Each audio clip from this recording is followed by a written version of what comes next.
তুমি নামাজ পড়বা তাতে দোয়া লাগবে কেন? তুমি তো একথা কখনো বলো না, হুজুর দুপুরে ভাত খাবো, একটু দোয়া করুন যেন খাইতে পারি। রান্না করবা, প্লেট আছে বাড়ি, চাউল আছে, রান্না করো, প্লেটে নিয়ে জমের খাওয়া খাও। তুমি নামাজ পড়বা, কুয়ায় পানি আছে, টিউবওয়েলে পানি আছে, মসজিদ আছে, যাই নামাজ পড়ো। দোয়ার দরকারটা কি?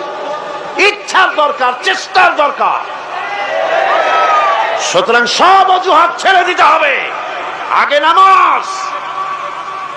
আর্মি হন, বিডিআর হন, পুলিশ হন, ডিসি হন, এসপি হন, মন্ত্রী হন, প্রেসিডেন্ট হন, যেই হন, আকাশ আর জমিনের মালিকের সামনে নাক আর কপাল দিয়া ঘষে প্রমাণ করুন আপনি আল্লাহর গোলাম।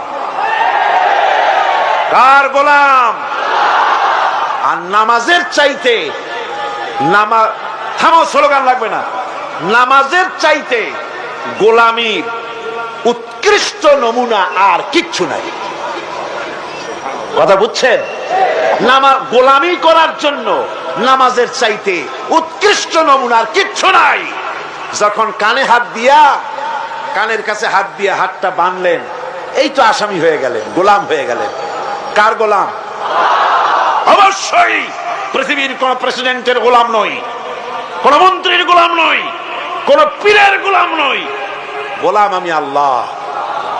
সে আল্লাহর